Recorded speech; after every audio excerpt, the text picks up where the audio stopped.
Alright, so I'm simulating that I have a motor out at 3,000 feet. I'm over here in Louisiana, over in Jonesville.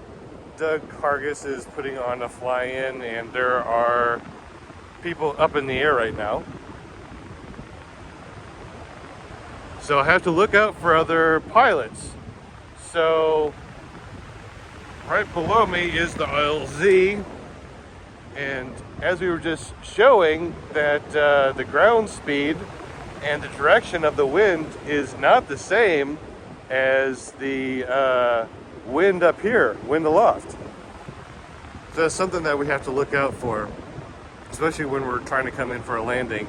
Now I pulled the trims all the way in because, well, it's pretty important that I have the most lift. Now as I'm looking down, I can see somebody has set up into the wind. I can kind of see the windsock, but not very much. Now, where are my other obstacles? My obstacles, I got somebody in the air over there. We have somebody that's set up that might take off as I'm coming in for a landing. And I know that we got one other person, and I don't see where they are.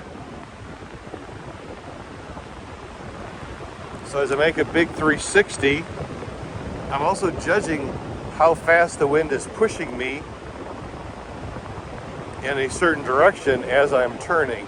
And I'm also looking for other air traffic, airplanes, helicopters, and of course, my other paramotor buddies. As I'm turning around, I notice that the wind is coming from this direction just because of how slow my ground speed is right now comparatively to when I was making my 360.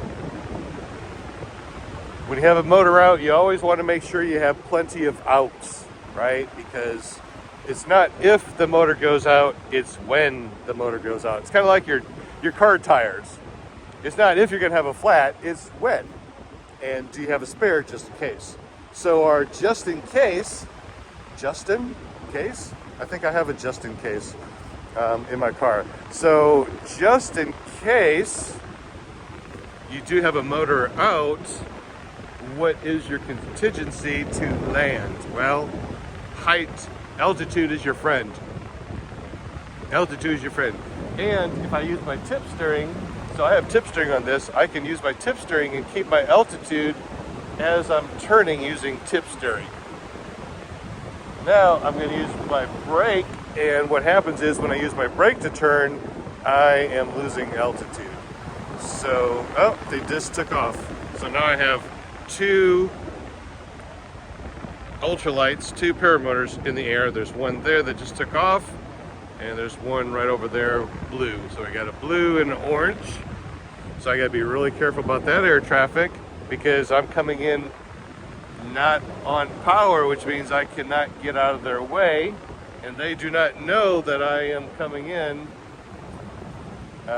not with power. They probably don't even know that I'm up here because I was so high. No one really looks up, and if they do look up, they are not looking up at air traffic, they're looking up at their wing to see what their wing looks like. So as I'm looking, I see that there's another wing down there that might be getting ready to set up. I'm keeping an eye on blue and orange. So blue is right here and orange is way over there. It's amazing when you're so high in the air and you have a motor out, how much time you have to look around and go, okay, I'm gonna land here, there, right? So I'm looking at all the different options that I have. I want to make sure that I land on this side of the river because it's gonna be really difficult for someone to pick me up if I decide to land over in this big field right here. Oh, it's a big field, I can land right here. Man, they're gonna have to go all the way over to Jonesville, cross over, and find some way of picking me up. So I'm not gonna do that to anybody, right? Another thing is I have water, right? Obviously, the number one killer of paramotor pilots is water. I am definitely high enough where I can maneuver away from the water, so that's not really an obstacle. There are power lines and trees over here. We have power lines that go parallel with this road, and over here on that dirt road. So I gotta be careful. And also we have more power lines right down here that goes right next to the pond, and big power lines, as you can see, that go all the way up this way on this property. So it looks like they are opening up their wing. I got orange right here, and I have lost blue. Where is blue? Let me take a big spin to see where blue is. I don't see blue over here.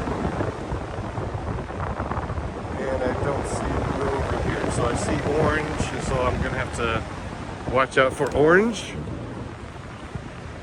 And I got another wing that's being set up, so I gotta watch out for someone that might take off. All right, so let's look at the windsocks down at the LZ. Oh, there's blue. Blue's right over here.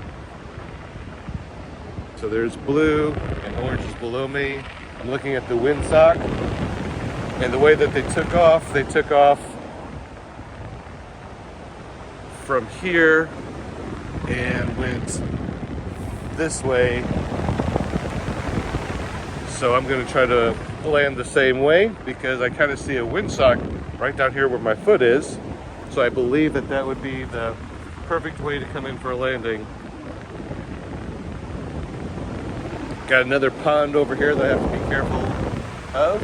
I'm losing altitude on purpose by making big turns. So remember, if you want to stay at altitude, don't make big turns using your brakes. You can use your tip steering if you have it. If you're trying to lose altitude, make sure you do it and always look off to your right and left. See, I'm not looking down. I'm always looking off to my right or left, looking at all my obstacles, looking at my glide slope. I'm keeping an eye on my other paramotor friends. Where's orange? Orange is above me. Blue is over there. Okay, I think I'm okay.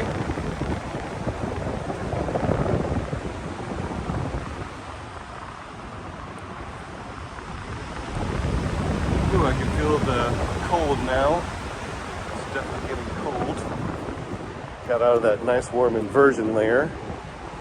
So I'm taking one more little small pizza cut. And I'm gonna come in this way, right towards the flag. My hands are all the way up.